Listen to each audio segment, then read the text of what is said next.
भाजपा राष्ट्रीय अध्यक्ष जगत प्रकाश नड्डा का हमीरपुर के सर्किट हाउस में पहुंचने पर भव्य स्वागत किया गया। इस पर केंद्रीय सूचना प्रसारण एवं खेल मंत्री अनुराग सिंह ठाकुर ने स्वागत किया। वहीं कार्यक्रम के दौरान पूर्व मुख्यमंत्री प्रेम कुमार धूमल, पूर्व मुख्यमंत्री जयराम ठाकुर, भाजपा प्रदेशाध्यक्ष राजीव बिंदल, पार्टी प्रभारी सुदान सिंह भी मौजूद रहे। भाजपा राष्ट्रीय अध्यक्ष नड्डा का स्वागत करने के लिए लंबी लंबी लाइनों में लगकर पार्टी कार्यकर्ताओं ने हार पहनाकर उनका स्वागत किया। स्वागत समारोह के तुरंत बाद जेपी नड्डा ने पूर्व सीएम धूमल से भी बंद कमरे में मुलाकात की और प्रदेश के राजनीतिक परिदृश्य पर चर्चा की। स्वागत समारोह के दौरान केंद्रीय मंत्री अनुराग ठाकुर ने कहा कि संपर्क से समर्थन जुटाने के लिए जनता के बीच में जाना है और 2024 में बीजेपी नया रिकॉर्ड बनाएगी। उन्होंने कहा कि 2014 के बाद 2019 में भाजपा को जिताया है और अब तो राष्ट्रीय अध्यक्ष भी हिमाचल से हैं, इसलिए चारों सीटों को बीजेपी की झोली में डालेंगे। जी की सरकार के उपलब्धियां हमें जन जन तक पहुंचानी है, संपर्क से समर्थन जुटाना है, वहीं पर 10वें वर्ष में ये सुनिश्चित करना है कि अगर 2019 में 2014 से ज्यादा सीटें जीती थी तो 2024 में नया रिकॉर्ड बनाकर दिखाएंगे। 14 में भी 19 में भी जिताई और अब तो राष्ट्रीय अध्यक्ष अपने प्रदेश से हैं, अब की बार फिर चारों की चारों जिताएंगे, मोदी जी को प्रधानमंत्री बनाएंगे। मुख्यमंत्री बने, जयराम जी ने आने के बाद भूमि अलॉट की, नड्डा जी ने पैसा दिया, तब जाके मेडिकल कॉलेज हमीरपुर में बना है। आज सैकड़ों बच्चे इससे डॉक्टर बन पा रहे हैं। मित्रों, आजादी से पहले से लेकर 2014 तक केवल 80,000 MBBS की सीटें थी, लेकिन पिछले 9 सालों में 70,000 एडिशनल MBBS की सीटें पूरे देश में, 70,000 सीटें, यानी कि लगभग 700 मेडिकल कॉलेज देश को दिए गए। भाजपा राष्ट्रीय अध्यक्ष जेपी नड्डा ने कहा कि भाजपा में काम करने वाले कार्यकर्ताओं को अपने आप को खुशनसीब समझना चाहिए, क्योंकि देश के विचार मुक्त पार्टी केवल भाजपा ही है। उन्होंने कहा कि अकेली भाजपा पार्टी है जिसने भारत के विकास के साथ कोई समझौता नहीं करते हुए राष्ट्रीयता को अपना समझते हुए काम किया है। जेपी नड्डा ने कहा कि कांग्रेस और कॉमरेड आज इकट्ठा चुनाव लड़ रहे हैं और विपक्षी एकता की बात की जाती है, लेकिन एक बात ध्यान रखने योग्य है कि भाजपा की पार्टी विचारों से युक्त है और विचारों से आगे बढ़ने वाली पार्टी है। उन्होंने कहा कि विचारों की शून्यता पार्टियों की कहाँ पहुँच गई है और यह अच्छा नहीं है। नड्डा ने कहा कि किसी पार्टी के पास नेता होता है तो नीति नहीं होती, लेकिन भाजपा अकेली पार्टी है जिसके पास पीएम मोदी जैसे नेता को लेकर स्थानीय कार्यकर्ता भी हैं। और उन्होंने कहा कि पूरे देश में अकेली भाजपा ऐसी पार्टी है जिसके पास सब कुछ है और 9 सालों में देश में अभूतपूर्व विकास किया है। नड्डा ने कहा कि मुझे आज कितनी खुशी हो रही है कि हमीरपुर का मेडिकल कॉलेज बन गया है। उन्होंने कहा कि दुख होता रहा है कि केंद्रीय स्वास्थ्य मंत्री होते जमीन की मांग की जाती थी, लेकिन मेडिकल कॉलेज के लिए जमीन नहीं मिली थी।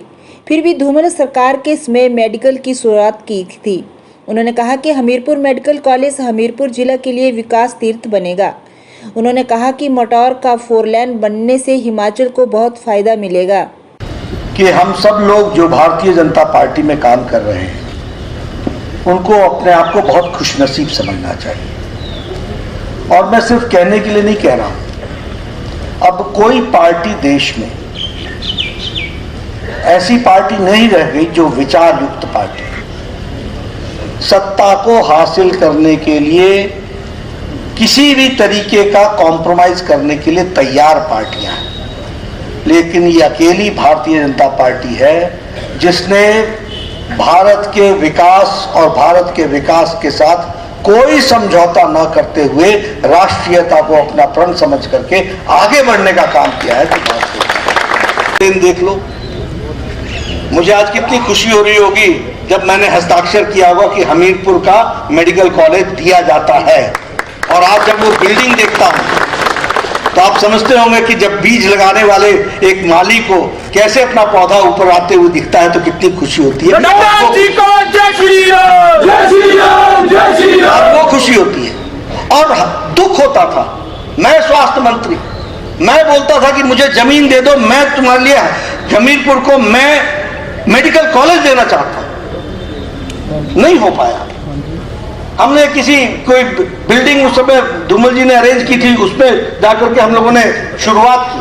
धूमल जी को जय श्री राम, जय श्री राम, जय श्री राम। आज राम जी की सरकार आई तो जमीन भी मिली, अब वो बिल्डिंग भी तैयार है और क्या भव्य बिल्डिंग बन रही है। वह अपने आप में हमीरपुर के विकास तीर्थ बनेगा, ये बात आप जरूर ध्यान में रखिए। ये मैं आपको, कांग्रेस और कम्युनिस्ट एक साथ चुनाव लड़ रहे हैं, विचार की शून्यता कहां पहुंच गई, कौन किससे मिल रहा है, कौन किससे जुड़ रहा है। विपक्षी एकता की बात होती है, बहुत अच्छी बात है, होनी चाहिए, आप करो। लेकिन एक बात ध्यान रखिएगा कि हमारी ही पार्टी अकेली पार्टी है जो विचारों से युक्त है और विचारों के लिए लड़ते हुए आगे बढ़ने वाली पार्टी है, तो भारतीय जनता पार्टी। दूसरी बात, हम सबको इसलिए भी खुशनसीब होना चाहिए, हम सब लोग बहुत खुशनसीब इसलिए भी हैं कि कई बार क्या होता है, राजनीति में किसी के पास नेता होता है, नीति नहीं होती, किसी के पास नीति होती है, नेता नहीं होता, किसी के पास नेता होता है, नीति होती है तो कार्यकर्ता नहीं होता, किसी के पास कार्यकर्ता होता है तो नियत नहीं होती। हर पार्टी का आप देखिएगा कुछ न कुछ समस्या जरूर है, लेकिन ये भारतीय जनता पार्टी अकेली पार्टी है जिसके पास नरेंद्र मोदी जी जैसे नेता से लेकर स्थानीय नेता तक नेतृत्व मौजूद है। नेता है, नियत है, नीति है, कार्यक्रम है, कार्यकर्ता है, ये अकेली है तो भारतीय जनता पार्टी। और इसीलिए हम सब के लिए बहुत ही खुशी का विषय है। आज ऐसे ही नहीं, हम 9 साल में 10वीं अर्थव्यवस्था से छलांग लगा करके 5वीं अर्थव्यवस्था हो गए। जिस ब्रिटेन ने हमको 200 साल राज किया उसको पछाड़कर हम आज 5वीं अर्थव्यवस्था हो गए। और ब्रिटेन का प्रधानमंत्री अब यह कहता है कि समय दूर नहीं है जब भारत अपने आप में तीसरी अर्थव्यवस्था बन जाएगा। इस तरीके की बात